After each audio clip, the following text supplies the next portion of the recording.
And so we have to be willing to take that first step. And I know, like I mentioned, I get in trouble with my girlfriends and we talk about this, and they'll like, but this, this program you wrote, it's all about us having to do the work, and we have to figure it out, and we have to be the ones to initiate all this stuff. And I'm like, well, yeah, I mean, here's your choice. You can stay where you're at, resentful, frustrated, unfulfilled, knowing that, what you want, but you're not quite there yet, and you're expecting, magically it's just going to happen. Or you can make yourself a little bit vulnerable, let go of those resentments, and just try this and see what happens. So, right. I think the proof is in the pudding. When people have like, oh, fine, I'm going to try it just to prove you wrong. My friends have, tried these things, and they're like, oh my God, this is so amazing. And it might sound like it's work, at the beginning, but really it's not, and it's so much fun. So to talk just a little bit about the nitty-gritty of what language of desire is. Initially, when we were thinking about this, one of the things as far as marketing was, well, maybe it could be really focusing on talking dirty. That's something we know that men really enjoy, and it's something that a lot of women aren't comfortable with. But it evolved, and it evolved from my own personal experience. I had to be willing to put it all out there, and I do. I share a lot of stuff that's happened to me. It's like, some of it's really funny, and some of it's, it's like, oh, but like, I hope my mom, doesn't buy it and read the whole entire thing. But anyhow, what I cover, the foundation of the program, like I mentioned, is really empowering you as a woman to get in touch with your own brand of sexiness. And it doesn't have to be what you see on TV or what you think you're supposed to be. It's really getting to that level of understanding yourself. And I tailor everything in the program. I mean, it goes from romantic to raunchy. I mean, I will preface that. I mean, there's some pretty explicit language in it. But that's just to show you the spectrum. You don't have to, talk a certain way in order to achieve these results. You don't have to try things that you're not comfortable with. And that's a big piece of it, is learning your own boundaries.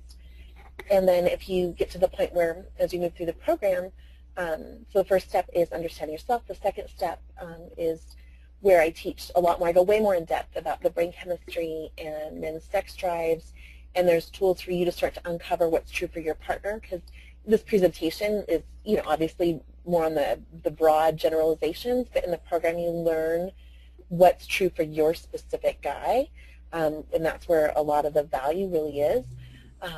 And then you move from that into these really fun techniques. And it really is to bring play and fun back to your sex life. And it's super creative. And they teach you how to, like, let's say he has a fantasy. You've gotten to that place where you're now discussing this stuff. And he says, oh, this idea really turns me on. And it's like some of you are going, like, no, I can't. Like, it's crossing a boundary for me. I can't do that. And so I don't say, oh, no, you have to keep him happy. That's a bunch of bull.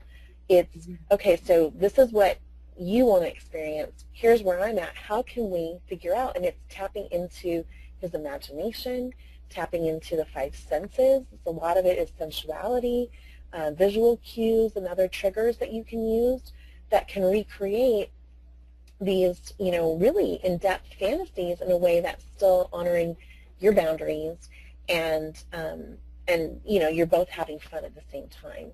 Because a lot of the other programs that are out there, honestly, they're not, I don't know, they're not coming from that standpoint of coaching women to be empowered in having their own boundaries. But at the same time, understanding where you might push it a little bit, and that's part of that, I think, is the thrill of having a really exciting sex life, is pushing yourself right to the edge, and then you might discover, oh my gosh, this is really fun, and I want to try it again, or, so really that's the program in a nutshell. Yeah, and it's really, really fantastic. And like I said, that's exactly what I loved about it, is just that it's empowering. It's exactly what you said about, the other programs. I'll say it flatly. It's just, it's not this, you have to do this in order to get him excited. It's not about that. You have to have everybody has their own boundaries. And, you have to just know yourself and know where you need to stop, and coming somewhere in the middle so that, you know, you do have an exciting sex life with your partner so that you're both good with it. So that's what I really loved. Yeah, I really, really loved it, Felicity. I thought it was really great. So, and actually, you know, one of our questions was kind of about that, actually. Do you want to go into the questions now? Yeah, let's go for it. Yeah, okay. So I'm sorry, there are so many questions here, just I need to find it. Oh, okay. So here it says, I'm way too self-conscious to dirty talk. Whenever I've tried, I just feel like I'm being someone other than myself. How can I get more comfortable with it? That is a great question, and that's actually true for, I mean, it was true for me at one point in time. And I thought I was pretty good, like with the texting and stuff. And then, you know, and it's in the video where I share this really awkward experience I had, and I'm like, you know, I was kind of like a deer in headlights. And so, again, the difference with this program is there's a lot of coaching, and I give you exercises where you actually practice, and some of it you're going to feel ridiculous when you're doing it. Right, right. But it's, you know, it's sort of getting comfortable with saying these different words, because you can read them and you might have a little like, ooh, you know, that's a little naughty. And it's different to actually get it out of your mouth and say it. Right. And so I kind of work you in baby steps of taking advantage of technology. That's key. And working you towards being able to face-to-face say things. And again, it doesn't have to be explicit to be sexy. There's, you know, I have a whole lesson on innuendo and how do you trigger things. In fact, there's a technique called Pavlov's erection, where I share a story, the naughty word, the totally explicit naughty word that I could say to my boyfriend to make him, like, I mean, it was funny. I mean, I tortured him with it. But the word was pillow.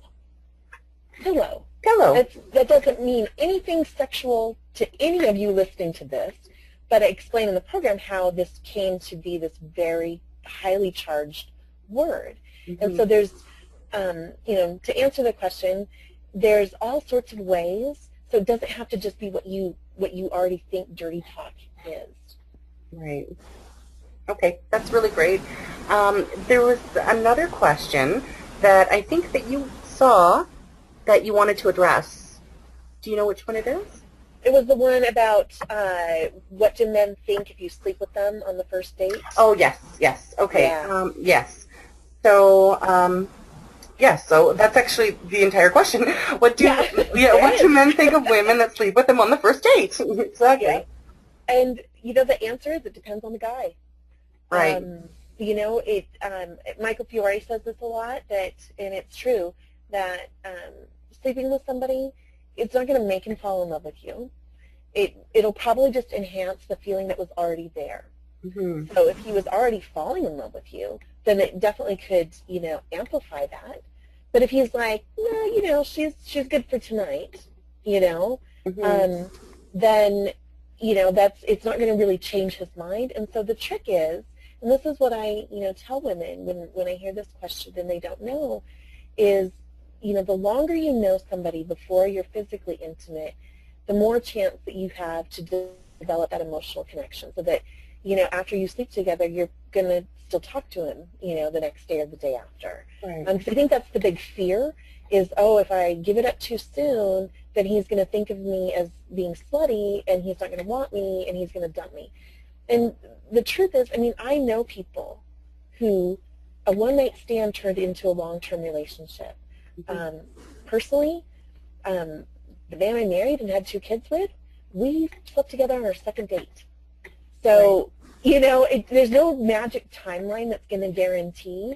But what I tell women is just use this litmus test. If you are deciding, and I don't think there's anything wrong with being empowered in your sexuality when you're dating, to say, you know what, I want to have sex with this person. Mm-hmm. But before you do that, know that you can't use sex to manipulate an end result. Sleeping with him doesn't guarantee you anything. And so you have to ask yourself, in this moment, right here, right now, if I decide to, you know, go with how I'm feeling physically and fall into bed on the first date, am I okay with never hearing from him again? Right. And if the answer is no, and you're going to feel like you were taken advantage of, or you were used, or he was, sugarcoating things and talking about a future. Because really, you don't know if there's a future there. Why would you even know after a first date that you want a future with somebody? You don't. You don't know them. And so that's the litmus test. If you sleep with him, are you okay with, is this a choice I'm making because I want this rather than I'm doing this because I hope he's going to become my boyfriend? Like, totally different mindset. Right. And a guy isn't, some guys might go, God, if she did that with me on a first date, she must do it with everybody. But not every guy is going to think that. You just don't know. That's so the first date, you don't know each other.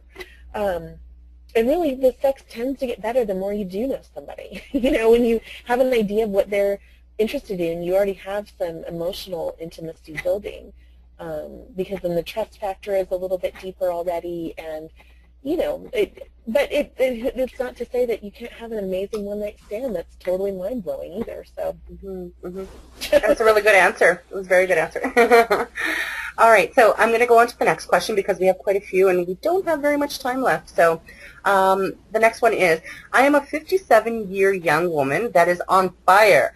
I know, right? All I hear from my women friends is that the men our age and younger can't seem to get it up or keep it up. Diabetes, drinking, high blood pressure, depression, etc. What is happening? Well,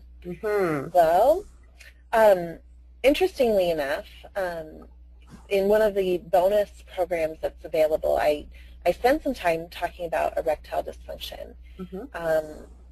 And, again, going back to the notion that, women, we equate his erection with being aroused and being turned on and desiring us. And, it happens to every guy at some point in time. He's going to desperately want to have sex, and his body is not going to cooperate. And the worst thing that you can do in that moment is take it personally, or be critical.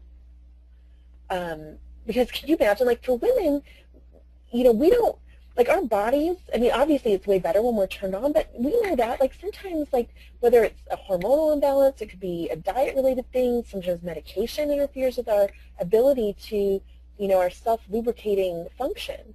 That doesn't mean we're not turned on. And for us, we can still have sex because we can just grab some lube and we can fix the problem right then and there and be ready to go. And so, again, from that standpoint of seeking to understand, just imagine for a moment how frustrating and how vulnerable he must feel if he's not able to get it up. And so that's where being creative comes into play, where there's all sorts of other ways that you can be sexual that don't involve intercourse. Like, most of us, when we hear the word sex, we think it means intercourse. But there's so many other things on the menu that you can do that are wonderful and that feel good.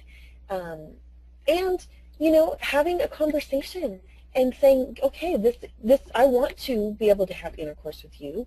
I pretty much guarantee he wants to do it too. So you talk about it. And, right now we live in a time where there's the little blue pill and there's other, medications that are possible, that make it possible for him to, be able to perform sexually.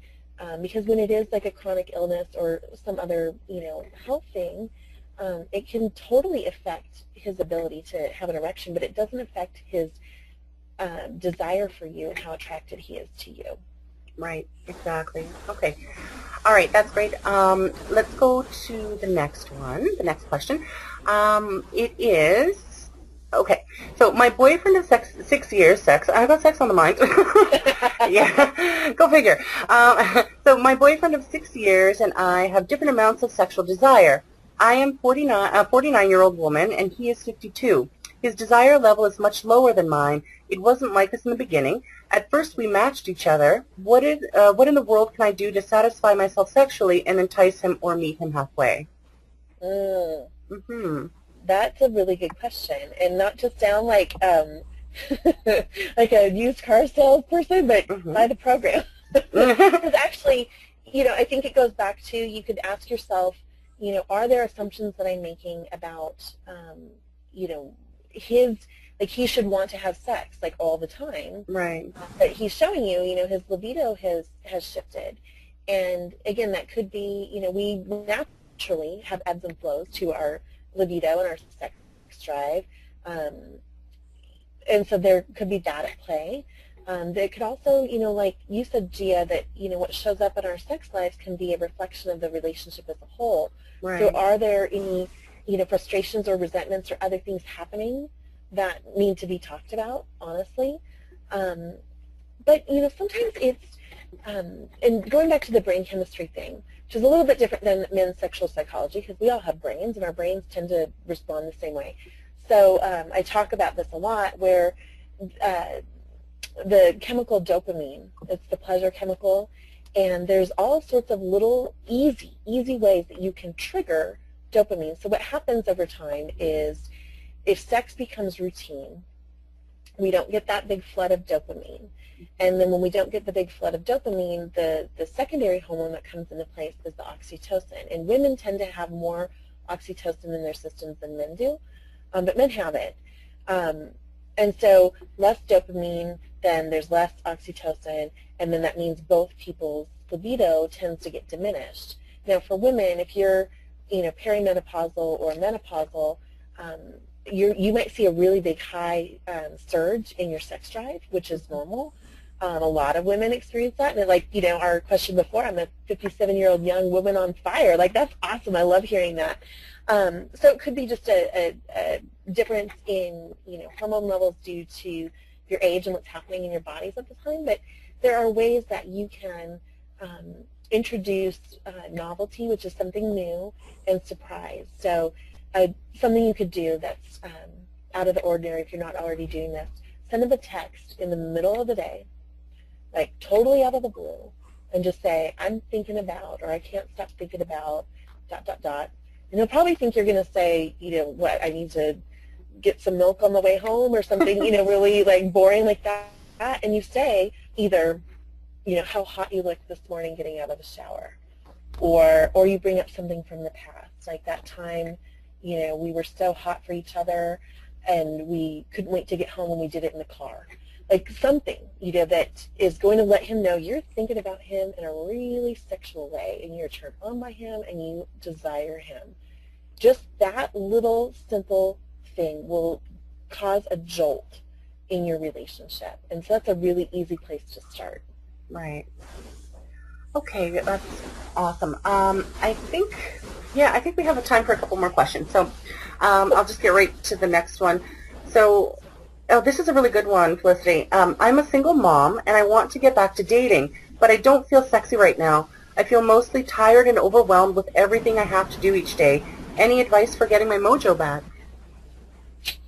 Yeah. That's a tough one. And personally, I've actually been in that experience, in that situation, where, just the overwhelming amount of things that I needed to do in any given day, especially when my kids were younger and after my marriage kind of fell apart and I was trying to make my way, managing them, managing my career, keeping a household running without the benefit of, having a partner that was here every day. My father of my kids is amazing, by the way. We have an amazing relationship. So when I say single mom, I kind of feel bad because, he's very much in the picture. However, I can definitely relate to that, feeling just not sexy because I'm just freaking tired. And it's one of those things you kind of have to decide, like, you're going to get back up on that pony. And even if you're not having sex, like if you are single and you're not even dating yet, simple things like I made a commitment to myself that I actually had a period of my life where I intentionally was celibate for 2.5 years. And I made a commitment to myself. I'm doing this because I had, I wanted to kind of break some old patterns in my relationships. And I said, I'm going to shave my legs every single day. And I'm going to wear cute panties every single day. Even if I'm wearing ugly sweats and I have no makeup on, I'm still going to do things that I know, nobody else knows, but I know that if, Brad Pitt were to walk through the door, right, then I'd be ready to go. And it was a mindset thing. And so those are some simple ways in making that decision to jump back into dating. when you're a single mom. I mean, there's a lot of things to consider, but that first step of starting to feel sexy again, those are things you can do without, it's not reliant on attention from a man to feel sexy. Do things that you enjoy. And actually one of the bonus programs that's being offered with Language of Desire is called the Sensual Tsunami. And there's it goes into incredible amounts of detail about being sensual, which is something totally different than being sexual. And it's doing things that make you feel good and celebrating, all the things that there are to enjoy in life. And it's so highly correlated to our sex lives and our sex drives and how we feel about ourselves. Yes, very much so. And taking care of yourself and just doing exactly what you described before, just shaving your legs every day, putting on nice underwear, lingerie, wearing it under your everyday clothes, doing things for yourself that you're doing makes you feel completely different. And so when you're taking care of yourself, that's what's making you feel good about yourself and sexier in the whole process. So it's really important, definitely. All right. I'm sorry. No, but it's not, though. Yeah, it's not. It makes such a huge difference. Yeah, absolutely. Absolutely. Okay, so let me just give you another question here. This is an interesting question, actually. Is it true that women are more likely to cheat because of our primal need to find the perfect mate? Ooh. Very interesting. That is a very interesting question. In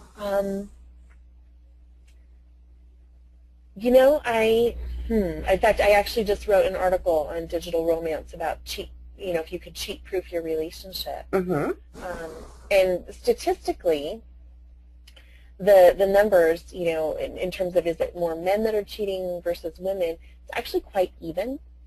When you look at the people who are willing to admit, anyways, that they've been unfaithful. But I think the drive for that is different.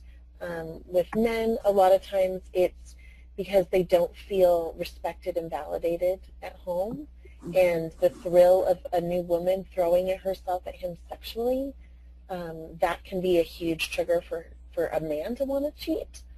For women, a lot of times it's not getting that emotional connection, and again, it could be also a sexual connection. If you are in a relationship where your sex life is mediocre because maybe he's just not a super amazing lover and you haven't been brave enough to say exactly what it is that you want.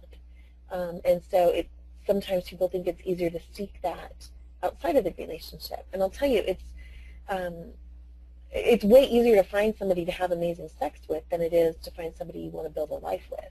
Absolutely. And so sometimes it's, that the thrill of getting caught, the thrill of doing something naughty, the thrill of somebody new, that all of that, it's dopamine, firing off like crazy. And so you get in this, you feel good, even though you probably feel horrible about the fact that if you're married, you're breaking a vow and you're, deceiving your partner and all of this stuff. But there's this flood of feel-good chemicals happening at the same time that it's almost like you get addicted to it. But going back to the original question, I don't know. I mean, I guess it depends on the age of the woman. If you're past childbearing age, the baby shop's closed down. Obviously, that's not going to be a reason, maybe possibly subconsciously, but, I kind of don't know. And not every woman wants to have kids either. Right. So I think, it isn't that these things that are wired in our brains are so dominant that we don't have control. I mean, we have free will. So, yes, exactly. But that's a really interesting question. I actually want to maybe do a little bit of research on that and see if I can, if anyone's, made that connection. I don't know. I haven't heard that, though, in everything that I've read. Right. The people I've talked to. So it's a great question, though. Yes, it was. It actually was. So we've actually wrapped up our hour here, which kind of stinks because I'm having a really great time. But I think we will. And, it's so wonderful. I think that, we didn't get to all of your questions. I'm so sorry about that. And I think that if we got to all of them, we'd be here for the next 2 hours for sure. And thank you so much, everybody, for submitting the questions. They were really, really great. But we unfortunately don't have any more time, so we're going to have to shut it down. And thank you so much, Felicity, first of all, for being here with us. It was so great of you to be here. And it was just so amazingly informative and fun. Thank you. You're welcome. This was a lot of fun. I love seeing the questions. Would it be possible, I mean, if people wanted to, ask the questions on the Facebook page? And we yes, can absolutely. Okay. Absolutely, yeah. So if you'd like your questions answered, then please just inbox me on LSI on the Facebook page, and I'll definitely get those questions over to Felicity, and we'll get them answered for you for sure. And yeah, and anything else that you want to ask, if you want to give us your feedback, which is so, so important, please inbox me or email me. You've got my email on the email that you actually got for this webinar.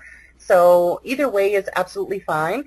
Your feedback's really important to us because we want to be able to give you so many more things of great value that will help you. So yes, please do. Please do. And thank you so much, everyone, for showing up, being here. It's really been a pleasure, and I hope that we can do this again sometime. Yeah. Yeah. Yeah. Yes, absolutely. Like, woo. I know. And I really just have to say that I really did love your program. I know I've said this so many times over and over again, but when I'm excited about something, I really am excited about it because I don't get excited about a lot of things. I mean, there's just so much junk out there, and I loved Language of Desire. So good for you. Congratulations on writing a really phenomenal program. And I think everybody will enjoy it. So that's wonderful. And if any of you are interested in the program, just so you know, the links are up in the chat box there. There's a video version, and then there's a letter version that you can just read. But we've also got the links on our website, ilovemylsi.com, which I'm sure all of you are familiar with. And I actually published one of Felicity's articles today on the Facebook page, so you can take a look there as well. Yeah, the article that I posted today was about his erogenous zone. Hello. Yeah. yes. It was a good article too. Yes, exactly. It's not what you think. It's not what people would normally think. But that's what the great thing is about. The great thing is about this whole program is that it shatters a lot of myths, and it really gets down to what seduction and desire and intimacy is all about. And I think a lot of people are misguided, and not to their fault, because we get a lot of messages that are really quite wrong. So so it was wonderful. Yeah, it was wonderful. So okay, I'm going to wrap it up here. Thank you everyone again for coming, and thank you again, Felicity, for being here with us. It was wonderful to have you here. Great. Thank you so much.